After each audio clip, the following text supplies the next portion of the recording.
Сәлем құрметті тыңдарман, арнама тіркеліп, лайк баса отырыңыздар. Рахмет.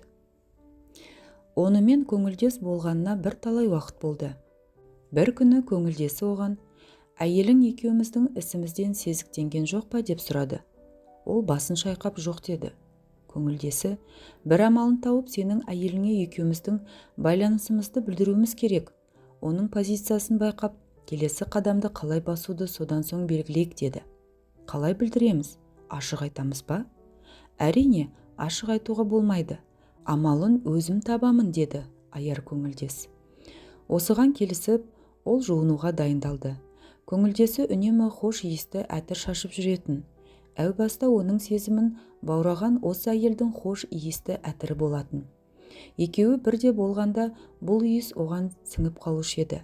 Сондықтан әр жолы үйіне қайтарда ол жуынып алып жүретінде. Өз әйелін бұл иістен сезіктенуінен сақтанатын. Бірақ осы жолы жуынбақшы еді, көңілдесі оны тоқтатып, үйіңе дәл осы күйі қайт. Әйелің бұл иісті сезсін. Оның қандай күйде болатынын байқайық деді. Ол көңілдесінің айтқаны бойынша жуынбай-ақ үйіне қайтты. Үйіне келген соң оның әйелі әдеттегідей бейнеде күйеуінің өн бойында еш өзгеріс болмағандай бейне танытты. Ол көңілдесімен тағы кездесуге барғанда, көңілдесі одан әйелің әтір иісін сезді ме деп сұрады. Ол жоқ деп жауап қайырды.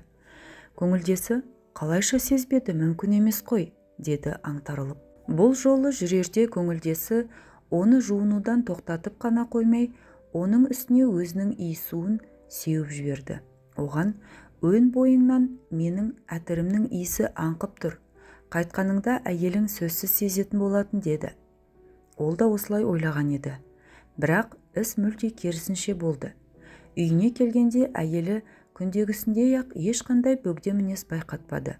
Мұндағы мақсаты да әйеліне денесіндегі әтір иісін сездіру болатын.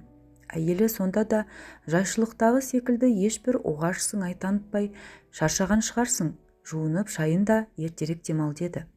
Көңілдесімен кездескен шақта бұл жолы әйелің бәрін сезген шығар деді масаттана. Ол тағы да жоқ деп жауап берді. Көңілдесі мұның байыбына бара алмай, бұл мүмкін емес. Денеңдегі әтір иісі сондай күшті тұрса, әйелің мұнан сезіктенбесі қалай деп таң қалды. Осы жолы көңілдесі оған әтір шашумен бірге телефонның қоңырауы дыбысын сиқырлы әтір иесі деген әнге ауыстырды. Оған тапсырды. Үйіңе барғанда бұл әнді әйеліңе тыңдат. Бұл денеңдегі басқа әйелдің әтір иесі барлығын түсіндіреді. Сонда әйелің қандай күй бейне танытар екен деді. Үйіне қайтып келген соң, ол әйеліне телефондағы сиқырлы әтір иесі әнін тыңдатты.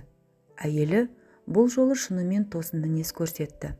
Ол, не үшін маған ән тыңдатуды ойға алдың деп сұрады күйеуінен. Бұл тамаша ән екен, сені тыңдасын дегенім ғой деді күйеуі. Әйелі төмен қарап әнді аз кем уақыт тыңдап отырды да, дереу қайта үн қатты. Мен мұндай әндерді ұнатпаймын. Күйеуі тіксіне қалды. Әйеліне қайтара сұрақ қойды. Ендеше қандай әнді ұнатасың? Әйелі шын ғашықтар деген әнді ұнатамын деді.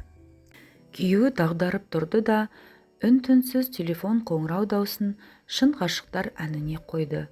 Бұл әнді екеуі үйленгенде әйелі көшіріп берген болатын. Көңілдесімен тағы жолықты. Әнді әйеліңе тыңдаттың ба деп сұрады ол. Ер адам басын изеді, тыңдады. Әйелің қандай бейне көрсетті? Әйелім, ол ән реніш пен мұңға толы екен. Ұнатпаймын деп өзінің шын ғашықтар деген әнді ұнататынын айтты. Көңілдесі одан әрі қарай ештеңе сұраған жоқ. Алдымен өзі кетті, үйден шыға хабарлама жазып жіберді. Айрылысайық деген. Ол жауап жазды, не үшін деп. Көңілдесі былай жауап хат жазды. Сенің әйеліңнің төзімі мен сезімімен салыстырғанда мен түкке де тұрғысыз екенмін. Осыдан кейін ол көңілдесін қайта іздеген жоқ. Қайтып басқа әйел затына көз қырын да салмайтын болды.